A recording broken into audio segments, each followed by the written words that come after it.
Hey guys, Vikram Moses here. I don't know where you're going to be watching this from, so from Chennai. And I've been meaning to talk about a lot of things over the last few years, few months especially. But today I finally felt like doing it. So I'm going to talk about something that's happening in the country right now, technically happening in Delhi, but being witnessed by the entire country and kind of split the entire country into two, as people who are for dogs and as people who are against dogs, right? Now, why are dogs such an important topic to be discussed? Because dogs are not like any other animal. They're unlike any other animal in the world when it comes to humans, right? Because the relationship that we have, they are actually our best friend, man's best friend. Yes, and it's a cliche line. It's probably used way too much, but it is true. It's a fact. Dogs have been with us roughly between 20,000 to 10,000 years is what they've said, what different sources say, but the most conservative estimate, 10,000 years. It's not hundreds of years, 10,000 years. It's a long time. From our caveman days to now, we've used dogs in various ways. They've helped us in various ways. They've guarded our caves, they've guarded our cattle, they've guarded our fields, they've helped us hunt. All of these are food sources, the sources of our existence, right? The reason for our existence. And then they have helped us in retrieving. They've helped us. They've also been bred to fight in pits so that we can entertain ourselves, and they've been used as pets at home to kind of keep our kids engaged, keep us in better emotional states, and they've been service dogs, which help our blind, which help our specially abled kids as well as adults. They've been emotional dogs, I mean, support dogs, which help people with anxiety and so much more. They've been in our police force, they've been in our army, they've found bombs, they've been killed because of bombs. They've helped us catch terrorists, they've helped us catch thugs, thieves, all sorts, right? So they have had a huge journey with us. On the other hand, we've also bred dogs for very specific purposes, for all of these purposes, but also dogs like your Shih Tzu or, worst case, your pugs, right? I'm sorry, pug owners, but this is one of the worst cases of artificial choice of breeding dogs, right? We have influenced pugs as a breed so badly that there are pugs that can't breathe, that can't eat properly, that can't walk, that can't run properly. I've even seen pugs that can't even shit properly. That is just sad. That is absolutely ridiculous, right? But we are responsible for all of that. So, after having used these animals in so many capacities, and again, just to reiterate that point, all of the dogs that exist today came from some kind of common ancestor, right? But of course, it doesn't happen as a linear, evolution. So there would have been some kind of wolves or wild dogs that kind of came close to humans, kind of got domesticated. Then they probably went back and bred again with their wild ancestors, came back, and there have been slightly different variations of wolves or those wild dogs from different parts of the world that kind of mixed up. But in spite of those variations, today we have hundreds of breeds of dogs. So, which means we've specifically bred them for various purposes and used them for those purposes, which means they have been extremely resourceful for us, right? And dogs are also one of the only animals that have domesticated themselves. Almost all the other animals, we brought them to us, right? Then, dogs have evolved with us so far and so long that they are the only species, if I'm not wrong, that can take cues from a human from the eyes. So if I say that, look there or go there, right? If I say, come here, most animals will not understand that, but dogs do because they've been with us that long, right?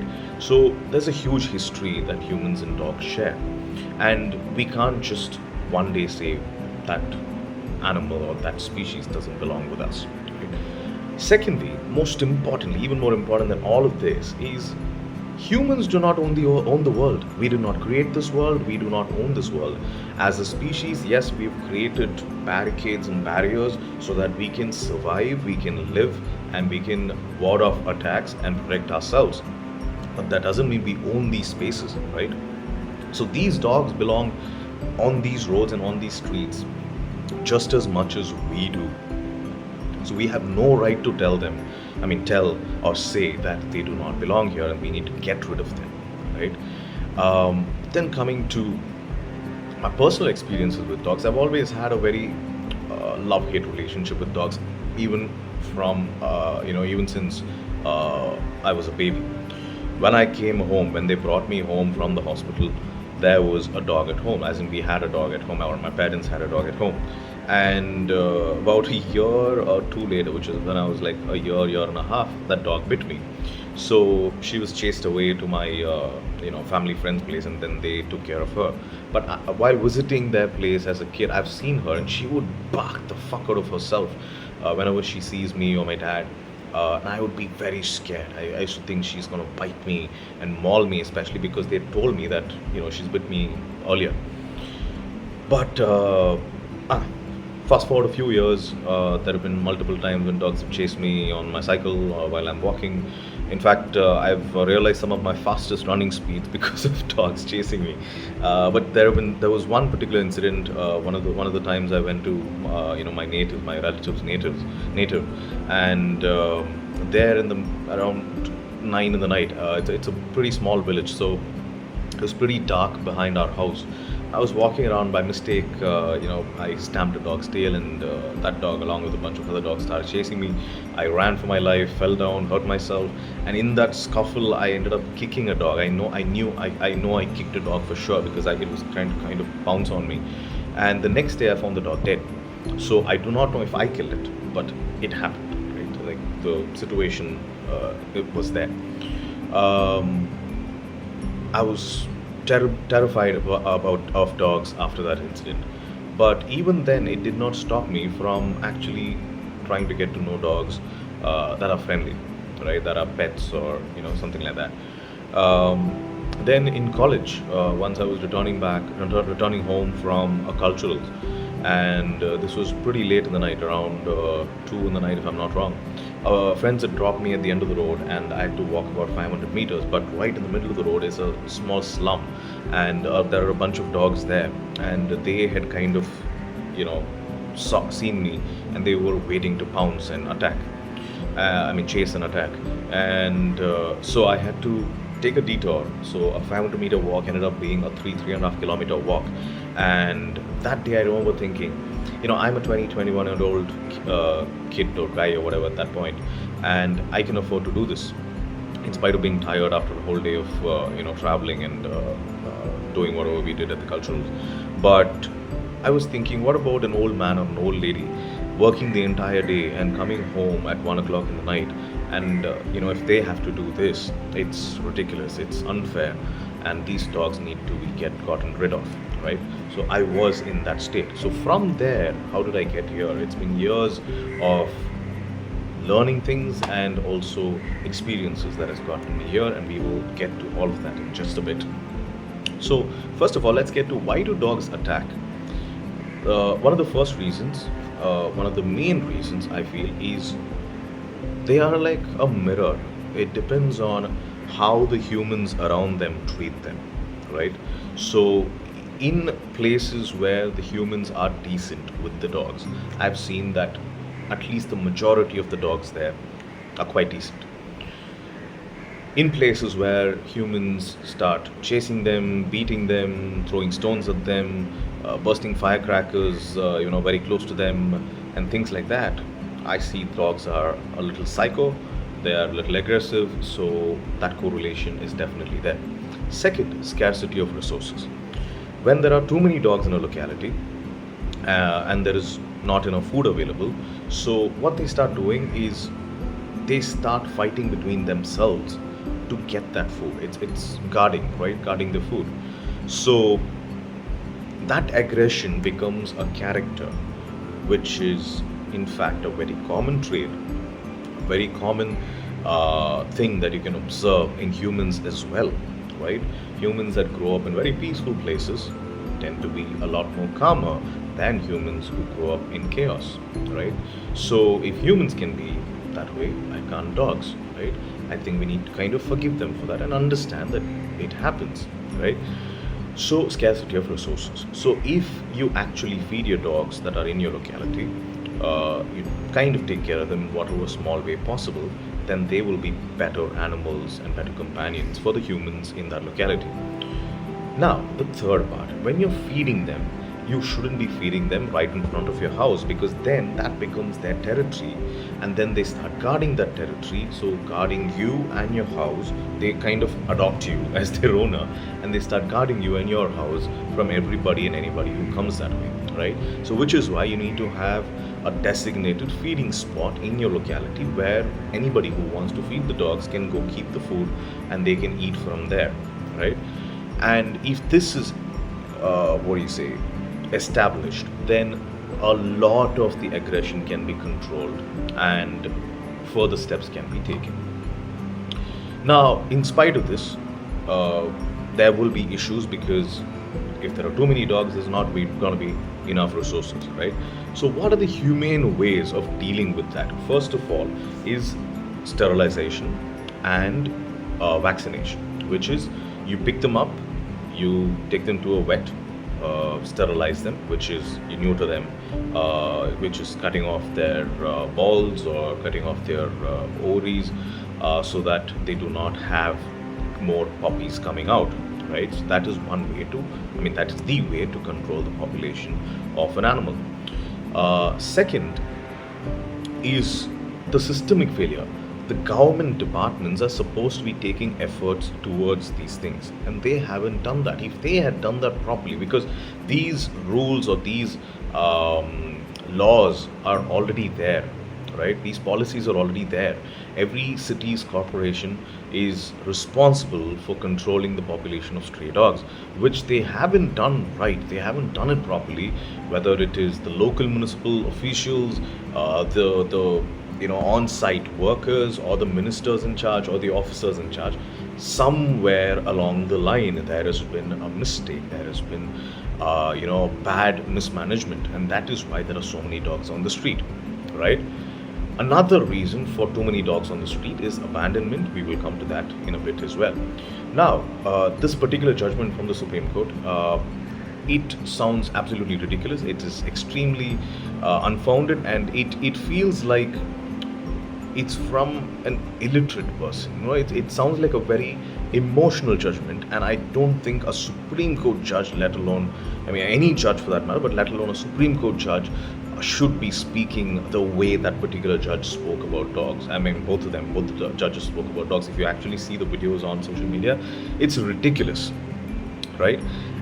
First of all, there are multiple case studies from around the world in different ways in which people or countries or societies or communities have controlled stray dog populations in their neighborhood, as well as made sure that the dogs are friendly, right, or not aggressive, right, or not attacking, and rabies cases being reduced and all of that. So I do not know if these judges handling such a huge case in such a, at the apex court of the country, even spend a little time reading about such cases and such case studies.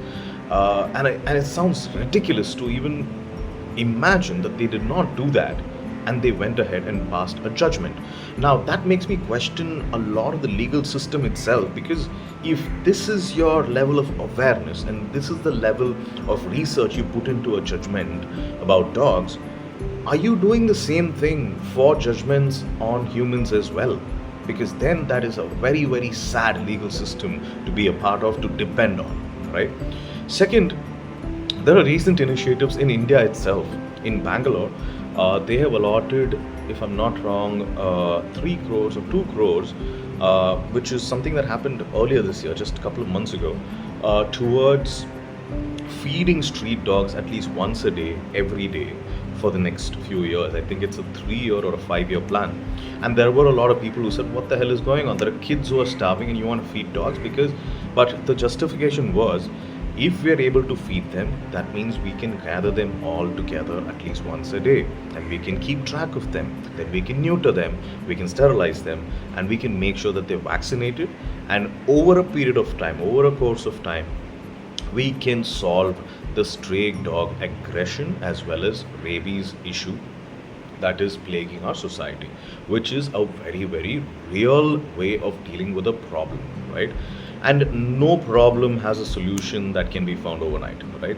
Second, in West Bengal, they brought in a pilot project where schools, government schools, were asked or requested to take care of the dogs in that locality. So kids were asked to the schools were asked to train kids to be empathetic towards dogs and to kind of adopt a dog and take care of that dog, which I think is a very good initiative because it builds a community bond between the dogs that are the guardians of the community and the kids who are going to be future humans, adults of that community. And I think that's a very good initiative. At the same time, it makes sure that the dogs are taken care of, but also that the dogs do not get mistreated and do not go astray, right? Now, the other issue with the judgment from the Supreme Court is that, see, you take away all these dogs into a shelter, right? You today you walk out to your street, there are 10 dogs, you take those dogs away. Within the next few months, you will notice that there is, because of this vacuum there, dogs from neighboring localities will relocate to this place. So the dogs that are there outside your place right now, they are actually stopping the dogs from other localities to come from coming to your place, right? But if you move these dogs out, if you kill them, those dogs will be able to come in. So the dogs that are already in your locality, I'm pretty sure there's somebody who's kind of taking care of them, who's vaccinated them, neutered them. But if you get rid of those dogs, because the government, which is going to clear out all these dogs to a shelter, will not know which ones are, the ones that are taken care of, which ones are not. If you take those dogs out, then the unvaccinated, unneutered dogs will come to your locality. It will only increase the rabies issues in your locality, and who knows the aggression that they bring with them, right? So it is not a viable solution in that aspect. Then the shelter that will not work. Right now, I think the capacity that we have in most cities is to our dog shelters that can accommodate maybe 5,000 dogs, all shelters put together. But in Delhi, some of the approximates are between 2 lakhs to 10 lakh dogs. Let's say even 50,000 dogs, right? How much space do you need to accommodate 50,000 dogs in a shelter? How much staff do you need to take care of them? How much training do you need to make sure that those staffs are capable of taking care of those dogs? All of these questions on the one hand. On the other hand, even in our government run homes where often kids are taken care of, the situation is extremely sad, ridiculous, and a lot of unspeakable things happen there. So when it comes to dogs, you really think that the people there can be counted upon to take care of these dogs in a legitimate way? Second, you really think the funds allocated for it will actually get past the ministers, the officers, the staff, and actually get to the dogs? So yes, we live in India. Let's please look for Indian solutions and not such ridiculous, outdated solutions. In fact, a very prime example will be in IIT Madras. They kind of, put all the dogs together in a shelter, and these dogs, they say 30% of them died within the first year. And this was inside IIT, in a shelter within IIT for the dogs of IIT, right? So in IIT, if this is the case for an entire corporation, entire city, you can only imagine what the results will be. And to add to all of that, all of this was supposed to happen within 8 weeks. This is a joke in the best case scenario, but in the worst case scenario, this is it's a dog genocide. I mean, it's a little too much, but it's true, right? Now coming to other countries, I mentioned that there are other countries that have done very successful campaigns with stray dogs. So in the Netherlands in the 1990s, they started a dog population control program that has been extremely successful, and they've also reiterated on responsible pet ownership, which is learning about the breeds, your dog's requirements, training for dogs. These are the necessities that we need to be looking at while we are, blaming breeds like the Chippipare or a Kanni, or your pit bulls and your Rottweilers and whatnot, Doberman, whatnot. Uh, it's not the dog's fault. Most of these breeds, if you actually take care of them properly, they're extremely loving breeds, they're extremely sweet breeds. The problem comes with owners who kind of buy these dogs or adopt these dogs without knowing what they're getting into. So, why are we not mandating that when you bring a life into your family, a dog is a life as well, right? When you bring that life into your family, you need to know what that life entails, how to take care of it, what does that even mean. If you're an active person, what kind of breeds do you go for? If you're not an active person, what kind of breed you're supposed to go for? If you live in an independent house with a garden, what can you have? If you live in an apartment, what can you have? How much minimum space is required to actually take care of the minimum necessities and needs of a dog? We have no awareness on that. Nobody's talking about that, and I think the government should be mandating things like that. When you have, when you drive a car, you need a license. When you take out a bike, you need a license.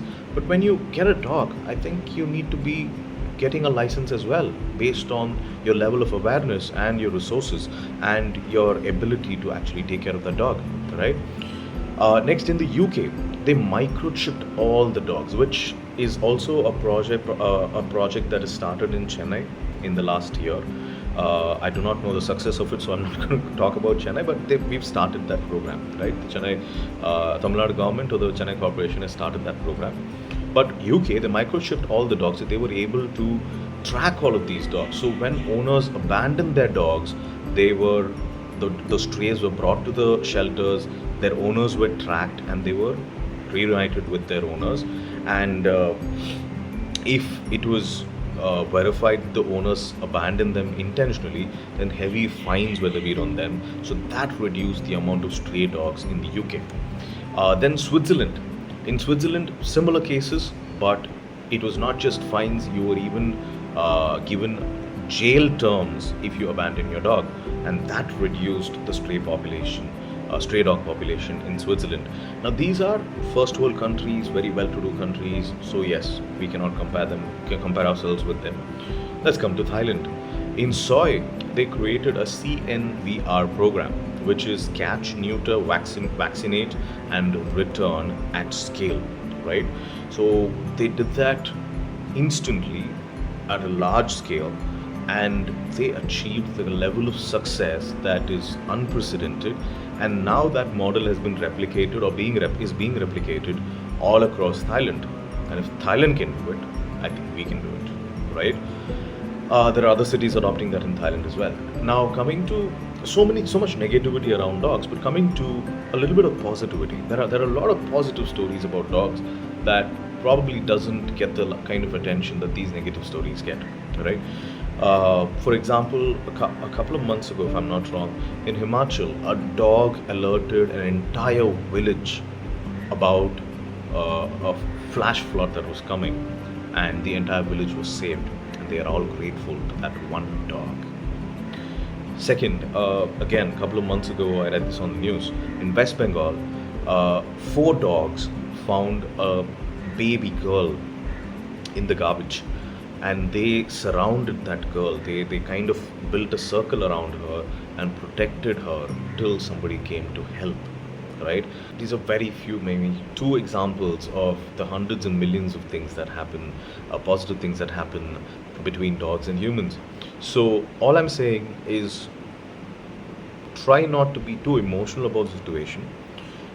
Be a little humane about it. Try to have some empathy and use your brain, not your anger, not your disappointment, not your frustration, just your intelligence to figure out an amicable way to resolve the situation, resolve the problem, instead of blaming the dogs and resorting to the worst options possible, right?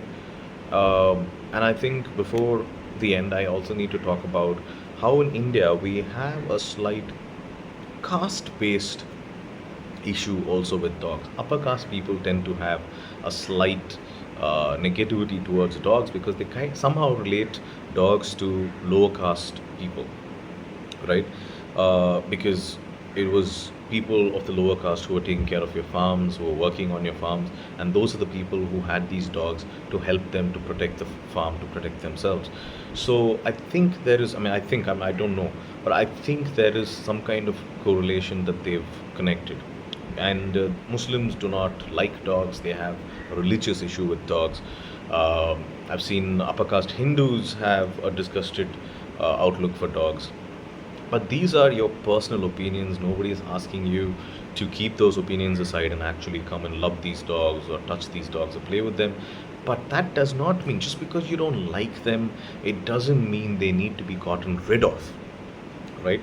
And if you're talking about the few cases of rabies or dog bites and things like that, talk about the number of rape cases, talk about the number of burglary cases, talk about eh, humans do a lot of things too, right? There are a lot of people who raped dogs. We keep seeing those cases on the news as well. Yes, that's right. They rape dogs. So, does that mean we take those humans and just throw them outside the city or leave them in the forest? No, right? We got to figure out a way to help them not be such perverts or devious people, or take out that negative aspect or character from within them, right? So there are always positive ways to deal with situations, and I think a little positivity in this situation might not be the worst option, right? All right, you think about this. If you have anything else to say, please leave it in the comments. Take care, guys.